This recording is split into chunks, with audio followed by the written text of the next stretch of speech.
I'm excited to bring to you my special guest, Miss Adrienne Green from the Auburndale Group of Keller Williams.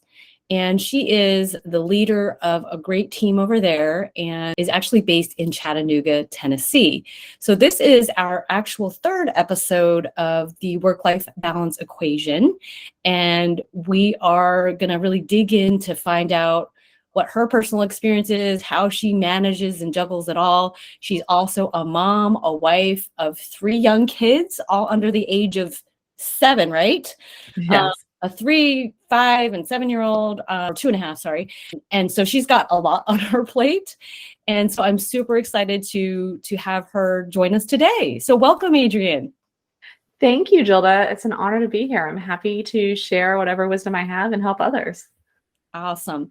The other thing about Adrienne I wanted to mention is not only is she a leading and awesome real estate agent and team leader, but she also invests in real estate herself, and she does some coaching and some speaking, and she may also down the line start to pull together a network of more investor friendly agents. So all good stuff. I know I've joined some of Adrienne's other events. They've been super informative, super helpful, and go through the basics of everything from like a 1031 to what to look for and all that good stuff. So wonderful resource. But today the topic is again work-life balance. And so anything else you wanted to share about your background at all, Adrienne, that we didn't cover? I think you hit a lot of the good points for sure. Okay, awesome. So I know the term work-life balance, sometimes people cringe or roll their eyes because they don't really think it exists. So I'm just curious for you, do you think it's even at all possible, or what does it really look like or mean to you? Great question. And I think, yes, it is. It can be a loaded term, right? I think that for me, when I think of what a successful work-life balance can be, it's where you are happy with what you're doing at work and happy with what you're doing at home. And when you look at things on the scheme of, let's say, a week or a month, and you have perhaps goals that you have in both of these spheres, that you feel like you're either hitting or making adequate progress to those goals. Beautiful. I love that definition. You're doing something you're happy with at work and doing something you're happy with at home, or that you're happy with those particular areas of your life. Awesome. And are there any particular like tools, strategies, time management, productivity, or, just more from the practical side that have been, advantageous to you and your team? Sure. I am huge. Start, right? Yeah, exactly. But in terms of tools, so I'm huge on leverage, and that can be people leverage or technology leverage. So when I think of tools that we use, to help achieve this, I think of those technology tools. So anything where we can increase efficiency. So for example, using Calendly rather than sending a million emails or texts back and forth to schedule a date. Love Calendly, something like that. Using Google Calendar and time blocking. That's, I don't know if it's something you've touched on before, but time blocking is transformational. I think the key is that you have to view it as an appointment with yourself. If you treat it with the same devotion that you would treat meeting your most important client, that's the mindset you have to have going into it. And you have to make sure that when you're time blocking, you are first prioritizing, your most important tasks. So there's a lot that goes into time blocking. It could be its whole own episode, Right. I'm sure.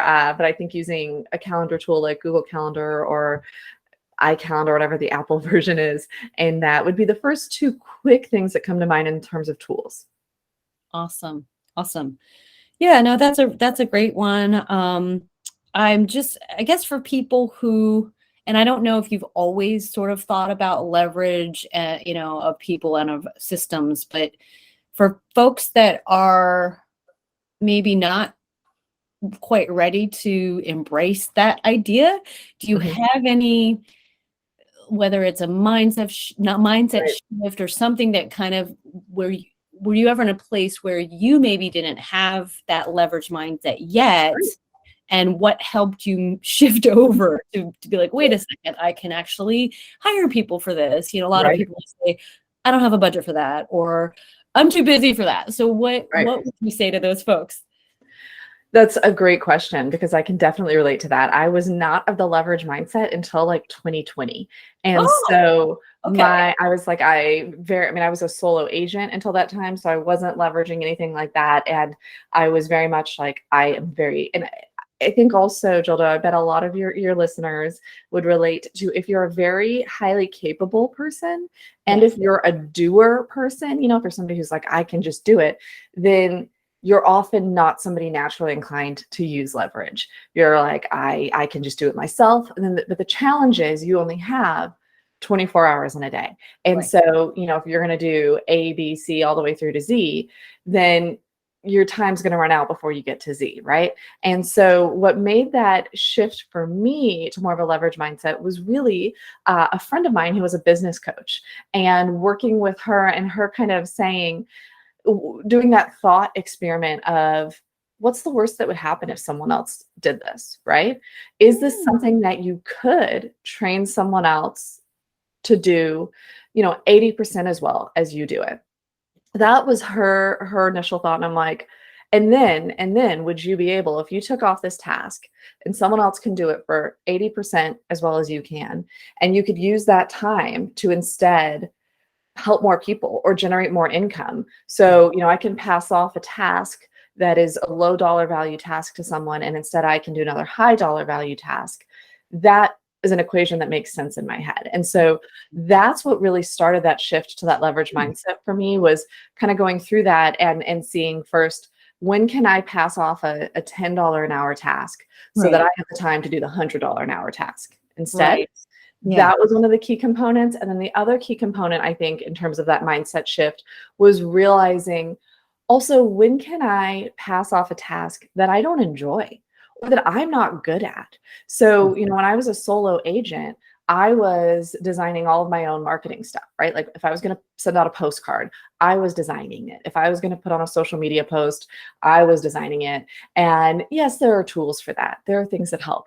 At the end of the day, it is not my strong suit. I take way too long to do those things, and they don't look as great as when other people do them because I'm not a creative person. I'm a lot better at a lot of other things. So when I really, started that leverage thing, it was more with like the economics idea. And then as we went down that path, it was also the enjoyment idea, which gets into your work-life balance point of like, I was able to take off tasks both in work and in home life that didn't bring me joy, that someone else, and honestly, I'd get back to, a lot of people view that leverage idea as, is there someone who can do it 80% as well as you do? I will be honest, my like virtual assistants and other help that I've brought in my leverage with people, they often do it better than I would do these things. And so, because everybody has different skill sets, and when we work together, we can all use our strengths and end up with a better product than we would individually. So I am not naturally a team player. I am naturally a lone wolf, do it myself-er. But since 2020, it was like summer 2020 this started. So let's say 2.5 years, I started slowly handing off things and saw how good it was. And now like I am Wow. totally like a leverage and, a team believer. That's awesome. And that's really helpful. That's really helpful because, that's the most common thing I hear. Well, they won't do it right, or I just don't have the budget for it. And, something I read that I think Tony Robbins, when he was first starting out, when he had no money, he would trade services with people. So, just telling folks, don't let that stop you. Figure something out, work with other moms, parents, whoever you can, build your own village, even if you don't have the budget yet, do something like that. And that's actually kind of on my list of where I'm at, as well as I want to experiment more with the leverage thing and maybe look into VA or some of the things that Well, very and scary. that's when you get to the finances of it, or like, I don't know how or anything like that. That's where I think the virtual assistants can be so powerful, because if it's something that can be done on a phone or on a computer, I use virtual assistants to do it. So we do have, like, especially at home, I have like a local college girl who helps with stuff in person in terms of like household, childcare, things like that.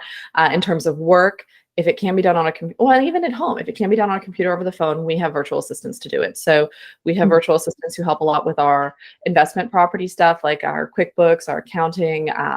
Even you buy a new investment property or you sell property and you have to set up utility accounts. You're calling or going on these websites of that. Our virtual assistants do all of that for us.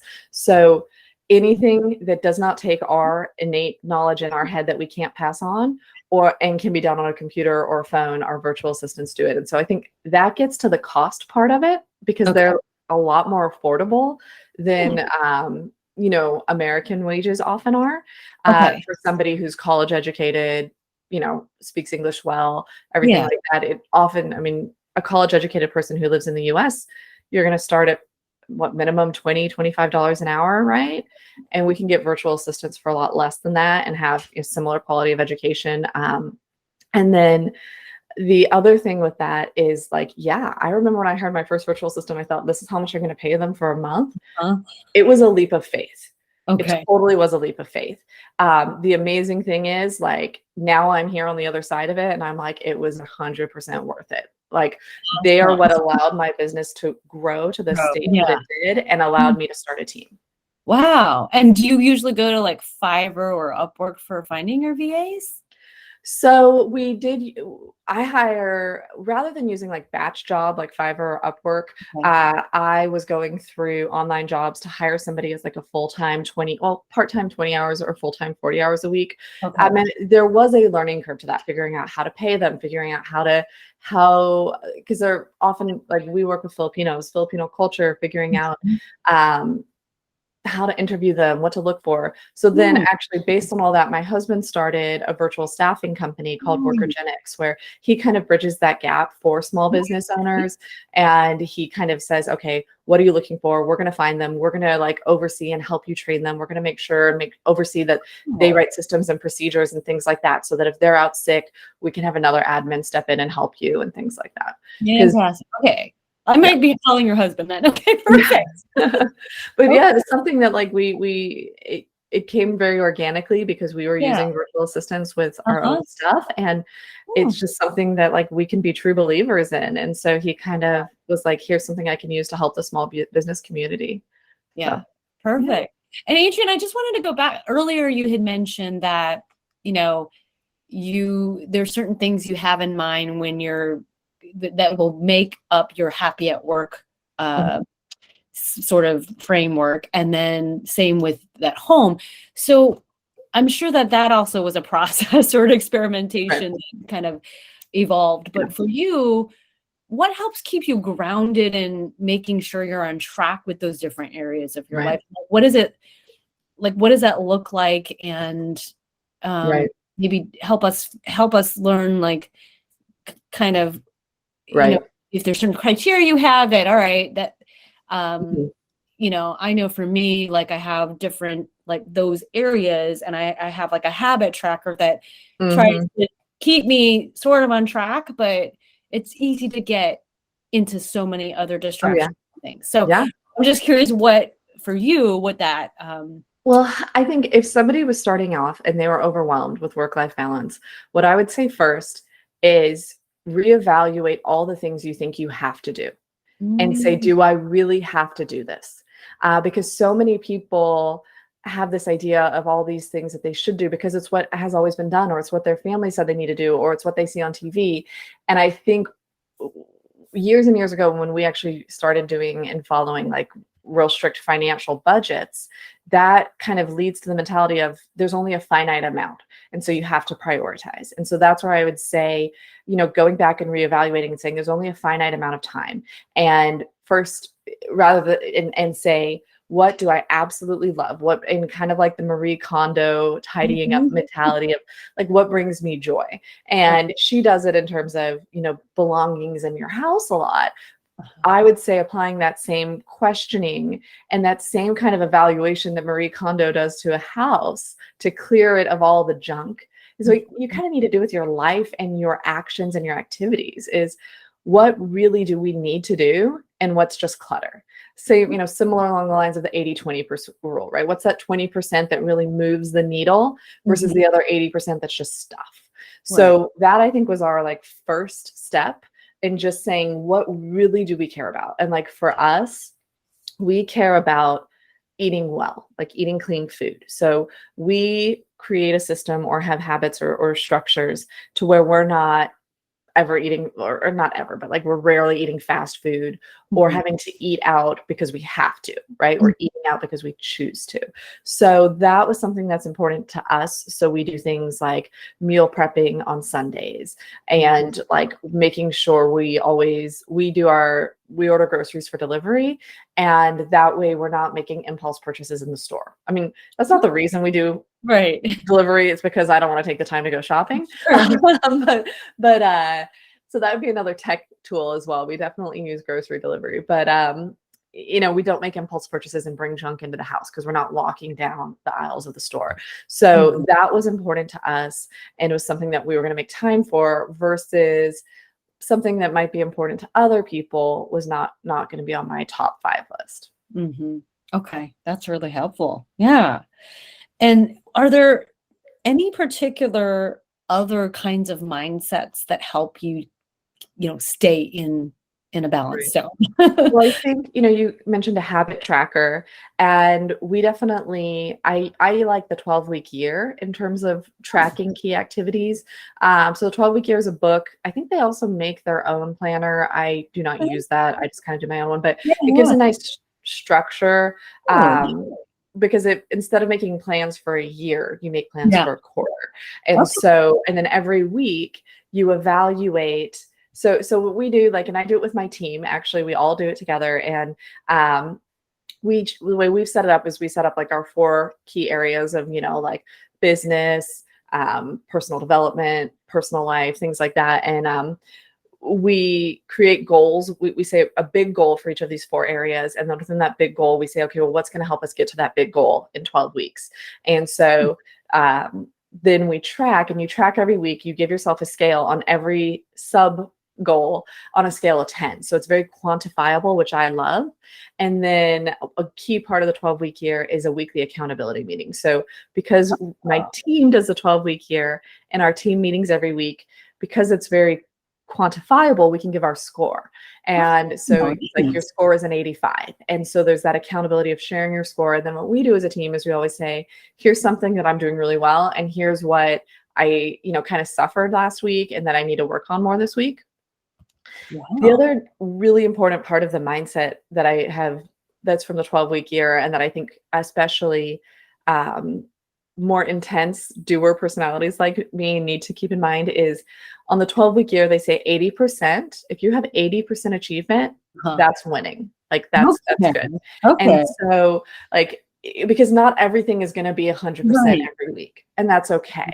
And so for like people like me who can be a little intense and feel like 80% is a fail, we need to be reminded of that. We need systems that embrace that and say, if you have this system, this 12-week year system, and you are getting at least an 80% every week, then you should be hitting your goals in that 12-week. That's how the system is set up. So that's something that I like a lot. And like I said, we do it for business and for personal. That's great. And the fact that you're all sharing the different aspects of your lives, that can give the other team members some context and maybe even a better understanding of what's happening in their world and where they're at, everything. That's awesome. Whoa. Thank you for sharing. That's fantastic. And in fact, that's what it was you, I guess a little bit different. So if you ever find yourself getting off track, or veering away from your priorities, what's a way that keeps you on? And I guess that weekly accountability is sort of a given, which is fantastic. Is there anything else that helps you get back on track, or that covers most of it and keeps you anchored? Right. I am very much a systems person, and I like need systems and structure. So that's Okay. where I'm like my time blocking and that 12-week year where every week we check and give a rating like that is what I need. And I have found that for the team too. I mean, we all have somewhat similar personalities. That's why we get along so well. Wow. Everybody tends to be a doer and everything like that. But we need to have those checkpoints built into our day or into our week. Great. This is perfect. In terms of earlier learning on the topic of balance, was there anything you wish you had implemented sooner or had learned along the way that would, and obviously the leverage thing is huge, and that's Yeah, I wish that I had started leverage earlier. And I wish we had started like, they kind of say like you inspect what you expect, doing more of this tracking earlier, because I feel like like my husband and I, for years have done a budget and really tracked things in that sense. And I'm just surprised that we didn't step over into kind of like that 12-week year of tracking other behaviors earlier. We do that for our kids. We have like a habit tracker for them. It's honestly, we got it on Amazon. It's like a whiteboard. But that has been really transformational because so often they know what they want to do or what they need to do. Like we can all agree. It's just they get off track. And so we focus on things and it tracks it for about a month. And so we have things on there like my 5-year-old, he's not great at using an inside voice inside. So that's one that's on his, right? My 7-year-old needs to work on kind words and touches because she can be a little a little abusive to her brothers, right?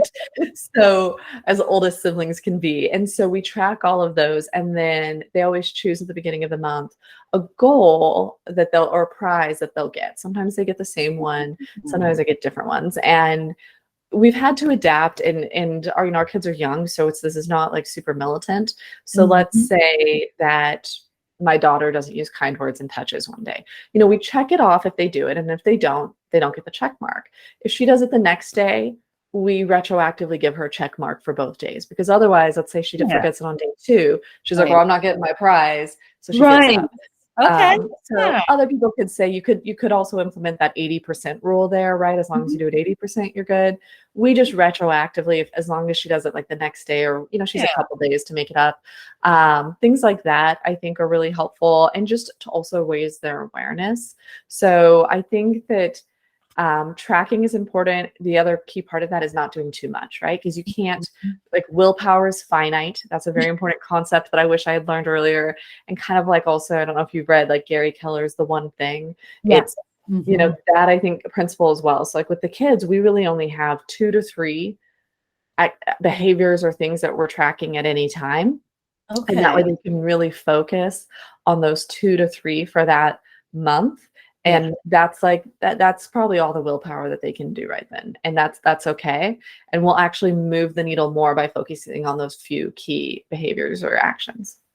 And Adrienne, I honestly don't know any parent that's doing that. And that's amazing, because that's like personal development at a young age, bite-sized piece or chunk down to their level. And I love the whole idea of the retroactive, because you're right, that that they probably won't stay as motivated if they're, well, yeah, what's the point? I'm not going to get my prize anyway. So that's awesome. It came out of a point of like, because my 7-year-old is a super strong personality. It just came out of a point of desperation of like, she's very goal motivated. And so it's like, how can we create a goal-based system that can address some hurtful behavior she has? So that's where it came out of. And it's been really helpful. Now with the 2.5-year-olds level, we're much more generous. He is in the midst of potty training. So potty training is on his board. I think it does help raise his awareness and help him know where he is to go. Now, he is still a 2.5-year-old, and we are very generous with his. Yeah, that's awesome. And speaking of, like, I guess parents that have young kids like yours, are there any particular tips or insights you have for that? I mean, the habit tracker for them is fantastic, but anything more on the day-to-day tough. And the reason I'm also asking is I actually just met a single mom last night that's got a 5 and a 7-year-old, and I'm thinking, Oh, I don't even know what advice to give her. I mean, you know, we both have significant other we can rely on, so I don't even think about it. But mhm. It's tough. just for parents in general, I'd love to hear your thoughts on that.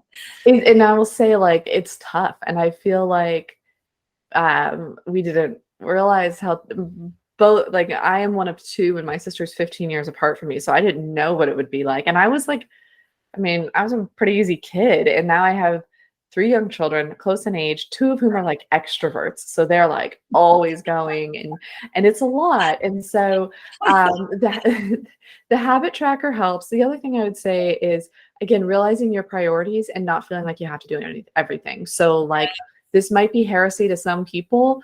We do not host birthday parties for our kids. Okay. We Yeah. don't do that. I mean, my kids love to go to other people's birthday parties, but that's great. But I'm like, I don't really need more toys for the kids. They don't need more toys. And like, they love going to other people's. I'm sure they would love to have their own. What we Sure. do is we let them choose an activity or a dinner or something that they want to do that we do as a family. So they can choose a restaurant they want to go to, a certain thing they want to do that day. And Yes. that's what we do. And yes, they might hassle me later, or in the future, we might have some big birthdays for them. But you know, it comes back to choosing our priorities. And so that was not a priority for our family. We do what we do instead that not every family does is we do like a Friday pizza movie night.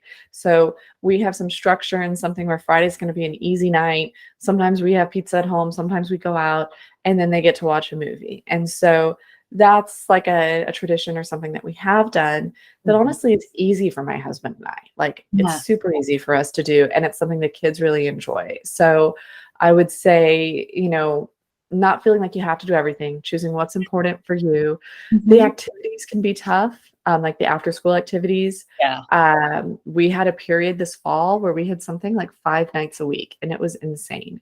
It was insane. Yeah, because it was like my youngest was, or my 5-year-old was doing baseball 2 nights a week. He was also trying out taekwondo that was 2 nights a week, and then my daughter had gymnastics 1 night a week. And it's Okay. like when you have multiple Yeah. kids, you can end up with a super Yes. busy schedule. Yes. Well, And that's so funny you say that because I yes, know for us, we did similar rules. Like, so we did do birthday parties, but it was, I said after 10, no more group birthday parties. We could do something small with like a small group of friends.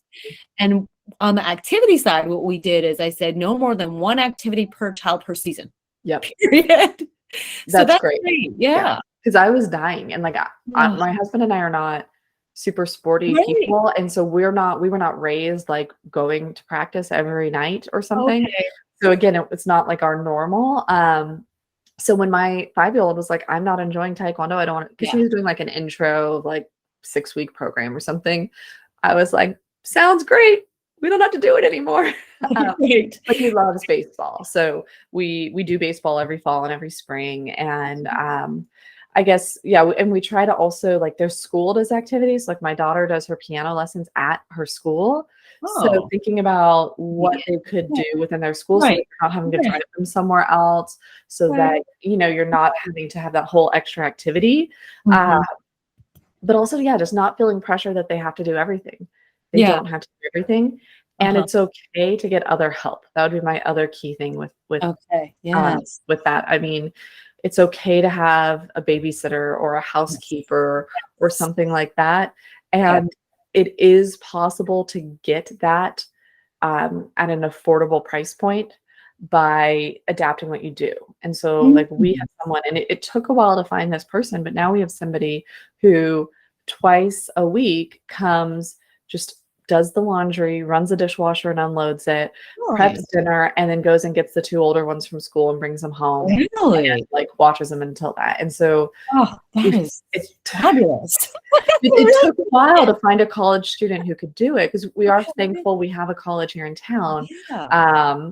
It took a while, and it wasn't perfect. You know, Right. we did we had some other babysitters or things like that. And so I think you have to be really clear on what the role is going to be and let someone know that, so they have clear expectations of what it's going to look like, Right. and then realize that it might take talking to several people Right. to find the right person. Okay. Okay. And by the way, when you earlier said you and your husband are not super, I thought you were going to say super like man and super woman. So I was agreeing with you. You said something, you said, oh, Super like, super sporty. sporty. Yeah. I'm like, oh, no, no, what? But you already said it. But anyway, I just wanted to clarify that. No, that's a really, I love that because in other words, what I'm hearing from you, Adrienne, is you're super, super clear on what your priorities are in all areas of your life, and you're operating from that. Mhm. And also giving yourself grace and permission that, you know what, if it's not perfect, okay. If it's not 100%, we're aiming for 80, that works. And then you keep moving, and it's amazing because I think the last time I um talked with you other than recently, it, you know, you didn't have a team. So it was like, wow, like it was almost like a huge shift. And I see you seem, I mentioned before we started the call that you always seem to have like a calm sense. You even did before then. Maybe you just didn't show any of your, outward like anything of that nature. So that was really cool.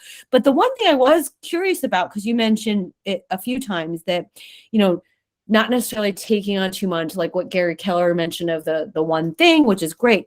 But in terms of, again, that's something that not a lot of the clients and the audience we have, it's not always natural for them.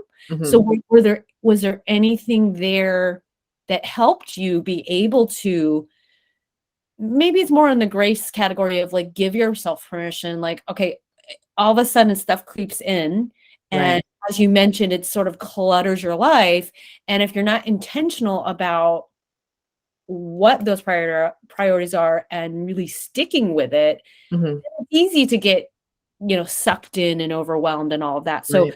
is there anything that helped you figure this out and start to really live that? And yeah, you're exactly right, and I can relate to all of that. It is really tough, especially at the beginning, and somebody will say, "Do this," and you are like, "I can't imagine actually doing that." Like, for example, when we're talking about prioritizing and saying what you are and aren't gonna do, and somebody may say something like, "Say no to that opportunity." And for someone like me, that's tough. That's hard Mhm. because we always see the opportunity or the potential or the things that could come from that. And I think the like so many, what gave me the power to do that is to realize, to having gone the other way and seeing how it doesn't work, to having gone to where Mm, you say yes to okay. everything, and Right. then you realize that you're not doing these things to the level or the quality that you want to do them. And so Okay. it really came not from some huge high-minded ideal, but it came from trying it the other way and realizing it doesn't work. And these people who are saying let's focus on one thing at a time does work. Okay. No, I love that. Thank you for being so, raw and honest about that. That's really interesting. Because that's the one thing that I'm finding, like this is the theme of the idea of leverage, just using myself as an example. It's on my radar and it's been recommended, and I'm like, all right, next on my list, look at Fiverr, look at, but actually talk to your husband will probably be the list. I'll forget that for now. But I think that that's really important. And I would just say, sometimes when I'm coaching my clients on these subjects, what I'm finding is it comes down to often underlying beliefs or issues that they don't even know about. Maybe they grew Right. up with. And Mhm. so sometimes we have to kind of work on going to that level first before doing all the cool practical things that you're I talking about, agree. or Oh, yeah. before it works. Well, So yeah, so yeah. sometimes that It's has the same thing, like, when we talk it's so funny, like, dealing with clients. So, we work, as you know, I work primarily with investors who are investing in real estate, and we do these consult calls, and it's the most important thing is finding out their why, their underlying situation about why they're doing this, because that's going to inform their strategy. And so sometimes people come in and they say, "Oh, I want to do X, Y, and Z." And I'm like, "Okay, well, why? Why do you think that's the best strategy for you? What are you trying to get here?" And then we get down to what their situation is, and why they want to invest in real estate in the first place, and where they're coming from, what their current foundation is. And that's the basis from which we should grow their strategy. So I yeah. agree. It's those underlying things. And so I think like if we were going to have any like key little sound bites or sayings that were going to help people in that regard, like nothing is sacred. That is something that I say all the time. And I like say to everyone in my world when they're new to my world, like if somebody comes onto the team or we have a new admin, I'm like, nothing is sacred here. If you find a way, or if you can think, if this is stupid and you know a way to do it better, tell me. Yeah. Okay. And we need Yeah. to do that same kind of thing to our lives, and we need to evaluate our day to start off with. And then when we want to do all the things in the world, the other like saying that helps me is the way you get better at something or mastery comes from time on task over time, right? And so if we're trying to do 100 different tasks, we're not going to have as much time for them, so we're not going to master them. So if we want to do anything well, we're going to have to spend time on that task over time. So we're going to need to make it a top priority. Yes. Wow, that's an awesome perspective. It really is, because, you know, you had talked about being, and sorry, this was pre-call, I realizing, but you talked about really being responsive instead of reactive. Mhm. And that's amazing. And just having the idea that, you know, you can become an expert at like maybe just pick 1, 2, maybe even 3 things, Mhm. and that's where you're going to see the growth. So, you know, and you do think, because sometimes for folks who maybe haven't read Gary Keller's One Thing, it's like, yeah, but that just seems, you know, there's a bit of an eye roll with it, and Right. it's understandable. But I think it becomes more powerful when you integrate it in your own life and like try it and see what happens. Right. That's where the power is. So thank you for sharing the mastery comes with time. In terms of responsive versus reactive, any other tips you have from getting to that space? Because again, Right. sometimes we're all just pre-programmed that something happens, a temper goes off, irritation, frustration, it happens. Mhm. I'm working on that. Right. Is there anything that's helped you pause and Mhm. really think about it, or even take a step away, anything of that Mm. nature that helps you be more responsive instead of reactive? I think all these things come over time, and Yeah. they get better with, personal development in terms of like reading a ton. And so like if there was one thing I was going to tell anybody, I would say like read personal development books, right? Read anything. That being said, read biographies or personal development books more than anything else, because like that was a phrase I got from one of them, I don't remember which, about that Yeah. difference of responding versus reacting. And so what helps me to do that, and I'm by no means perfect, what helps me to do that is if you're wondering what the other person's motivation is, why are they acting the way they are, that is thinking that and being like, why are they saying this, or what is making them care about this? Because again, almost like Tony Robbins does and is like amazing at it. I think why he's so powerful is because people are saying something that's on the surface level, Yeah. and if you're responding to the surface level, that's not the level you want to be at. You want to be at what's going on deeper. And so and that can be across the board. I mean, it can be from like my 7-year-old daughter to, it can be a client at work, or if somebody's saying something that sounds crazy, that's Mhm. because something else is going on entirely, like because this Yeah. is not the issue.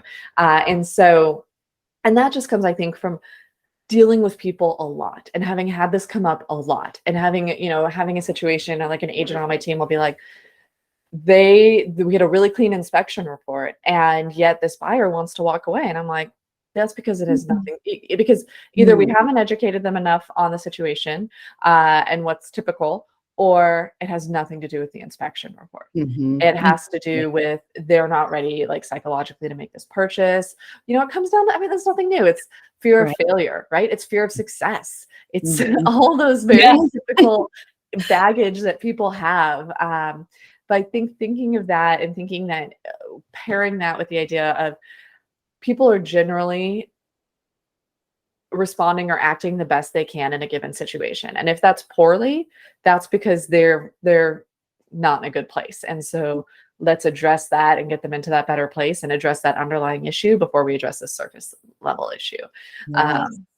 That kind of, I think that ability, and it just comes with time of like as much as possible to stay a little bit removed from a situation. I'm not a super emotional person in the first place, so that's a little easier for me. Right. It might be for others. That being said, everybody can improve on that if they just have that awareness and that thought.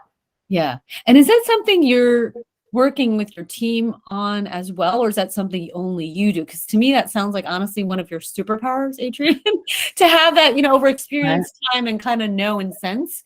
And that, I'm sure if they're client facing, yes, some of them may have that and you can maybe give them some tips on that. But is it something that your team is, or is it usually that's one of those key areas where then you're brought in? We should work on it as a team. Now that you mention it, I need to find that book that talks about that. Yeah.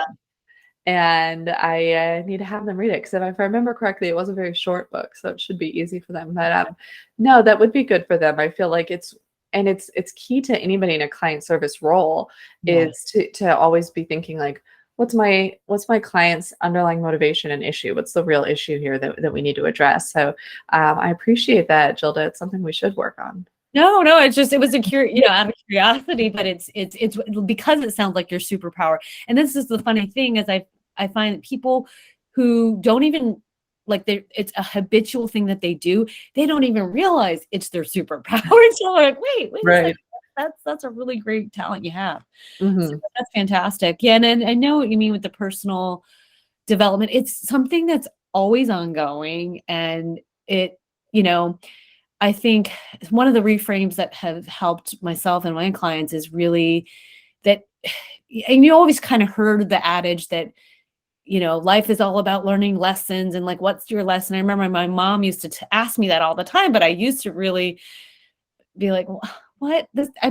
Okay, fine. But it's always, there's tension, there's conflict, it's no fun. And in the middle of it, like, that's the last thing you want to hear. What's the lesson in life that you want to hear?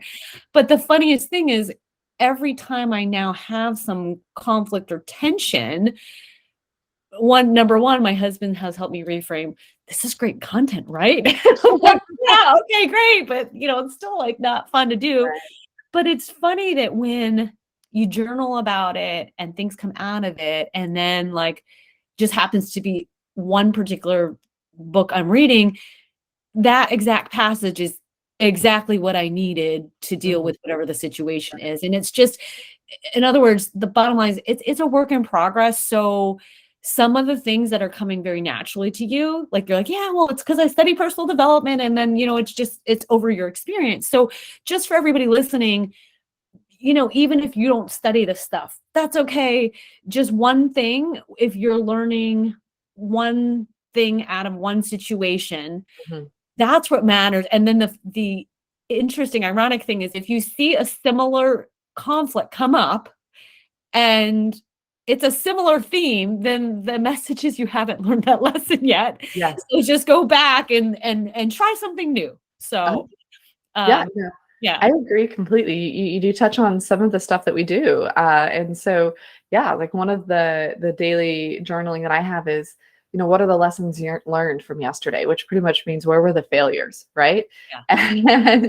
And there, as long as we're failing forward, that's a good thing. And if you're not failing, then you're not at the edge of your comfort zone. I think that applies to this whole work-life balance as well. You might try something. You might try to do like a habit tracker for your kids, and it might fail entirely. And so then the question is, okay, let's have a lesson learned from this. Was it the way we did it, or was it doing it ourselves, or was it that honestly with kids, the first time you do anything is going to be a hot mess? Yes. I love that. So that's okay. And so just think about, okay, and that could be people in general. It doesn't mean that we should give up. If the underlying fundamentals are still good, then we're going to learn from the situation. We're going to adapt it a little bit, and we're going to try it again. So I think that, yeah, you hit on a lot of good points there. But we're definitely fans of working at the edge of our comfort zone, realizing that failures are going to happen as a part of that there's no shame in that. And I think that doing that over and over again, because fear of failure is most people's biggest fear, right? And that's what keeps them in that little safe zone where they're not really achieving as much as they could, right? On a scale of 1 to 10, their fear of failure is going to keep them in a 4 to a 6. Yes, that means they're never going to hit a 1, but it means they're also never going to hit a 9 or a 10. So if you think about that and just have awareness of that and be like, okay, I'm going to go after that 9 of the 10. That means that some days are going to be a 1. Right. Some days are going to be a 1. Yeah. And we're going to just persevere through that 1. We're going to say, what lessons are we going to learn so that we have a whole lot more 9s or 10s than we have 1s. Yes, I love that. And the only thing I would add, and this is kind of coming from a client I'm working with now, is I just said, make sure you're writing and capturing all your wins. And the funniest thing is, as soon as she started to do that, she's like, wow, I didn't realize I was doing this much. So it's a kind of a little of both, meaning, yeah, what are your lessons and what could you do better, but not too much beating yourself up. Also recognize and celebrate your wins as well. So that's the second page. So the first page is the lessons learned. The second page is your wins. So I agree completely. Yeah. So you, like I said, yeah, you have it right. Okay. So let me just see, because I'm like, well, I could keep talking to you for hours, Adrienne. So, but I know you told your son, hey, I'm done in an hour. So if you need something, I want to make sure you're there for let's see. Well, and that hits on something else, Jill, that I think is helpful. That's setting expectations and creating a situation beforehand. So like with my son, we were saying before, my 5-year-old is home sick today. He just has a cold. He's fine. I went and checked with him 5 minutes before we started, made sure we were good, and set everybody up for success by meeting beforehand and setting that expectation so not everyone's surprised. And I feel like so often when people don't have work-life balance and they're in the midst of the chaos, right? Yeah. They're in that messy part. They're just reacting to everything as it comes. And it's very hard to set expectations or to set people up for success. So I would say, even if some balls drop, you need to pause for a minute. You need to get oriented. You need to plan and schedule and prioritize your day. And then you need to set that expectation and communicate it to everyone else to set them up for success. That's really huge. So if you're going to change something, communicate that to people, right? Like if I'm going to be out of town, less available for a weekend, I'm going to communicate that. And this is something I learned from a coach, right? Is that I'm going to communicate that to clients up front to be like, unless we are, negotiating a contract or dealing with something urgent, I am generally going to, not communicate about something that's not urgent on Friday evening, Saturday, or Sunday. If it can wait until Monday, it will. If there's something that pops up that needs to be handled immediately, I will do so. You can be sure I will reach out. Something like that, so that if a client sends an email over the weekend that can be handled Monday, they expect it to be handled Monday, and we're just all on the same page. Yeah. No, that's fantastic. And you seem to have a really good handle of anticipating different things. Like you said, you set that expectations up with your son, but again, that seems like that comes naturally to you. But I'm very impressed by it, because I'm like, I will do it if I think about it, but sometimes I don't. So you have that together. So is there anything you do in your planning that whatever you're doing, you're kind of thinking through this, and this, and then what could happen and what you need to do it. So yeah.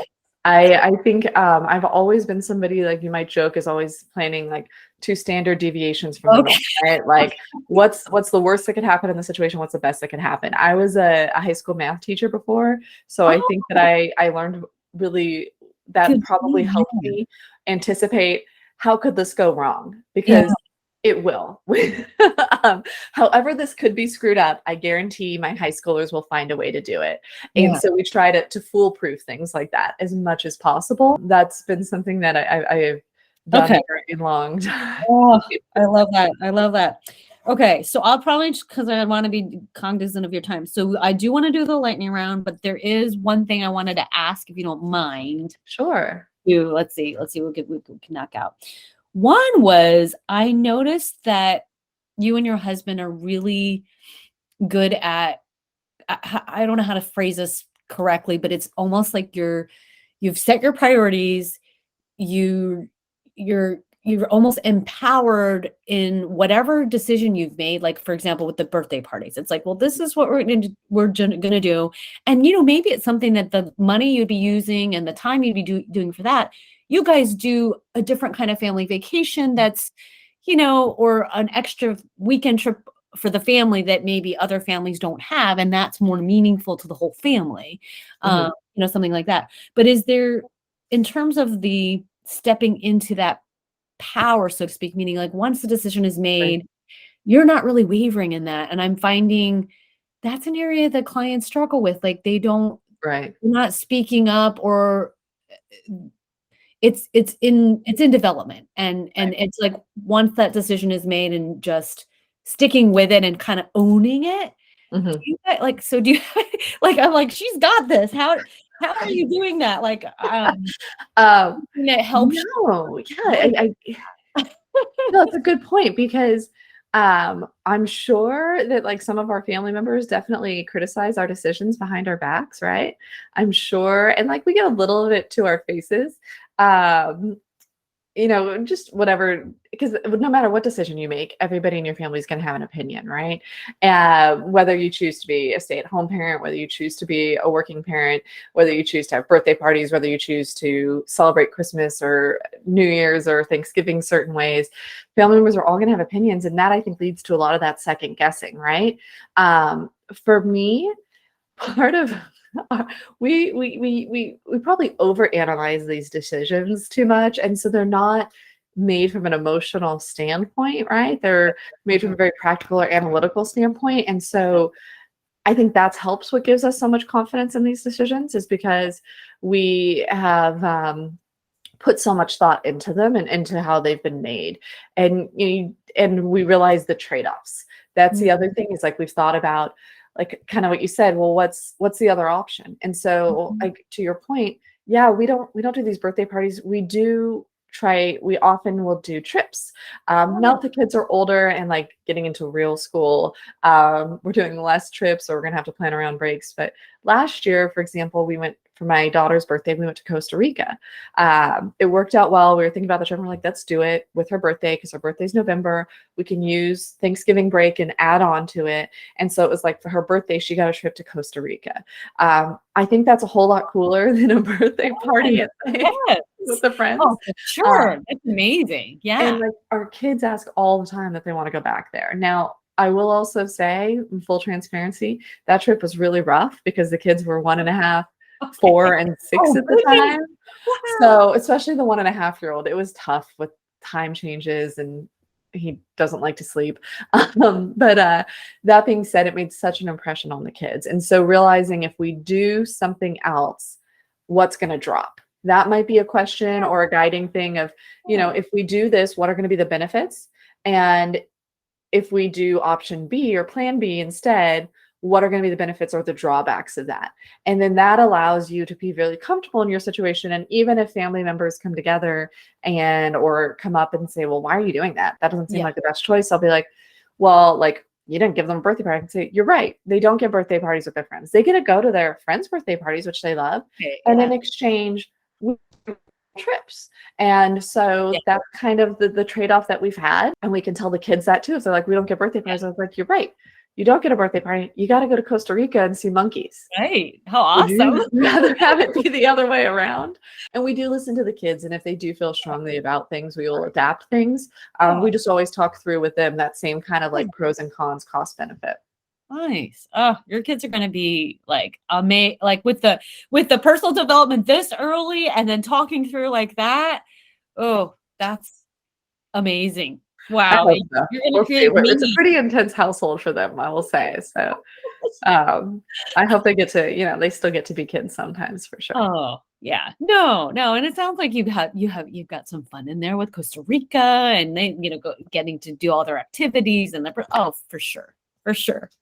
Okay, so are you ready for just a quick lightning round and then we'll have one wrap-up question? That's okay with you? Yeah. So what would be, and you may have already recommended one, but what would be your favorite book recommendation? I know we talked about a lot of other ones. The Yeah. one we haven't talked about yet is The Miracle Morning. I think The Oh, Miracle Morning, it's a little like kitschy in how it's written, I think. That being said, its principles are fabulous and it is one of like the key fundamentals to setting people up okay. to be achieving at their highest level. Okay, awesome. And I'm like, oh, it's funny because I'm more of a night owl. So I'm like, I'm actually thinking of shifting, but that's a good one. I will put it on my to read list. Thank you. Well, your morning has to, well, maybe it says your morning has to start at a certain time. I'm okay with your morning starting anytime. It's just really getting those key activities in the morning to set you up for Yes. success that day. Okay. All right. Cool. Most admired person and reason why?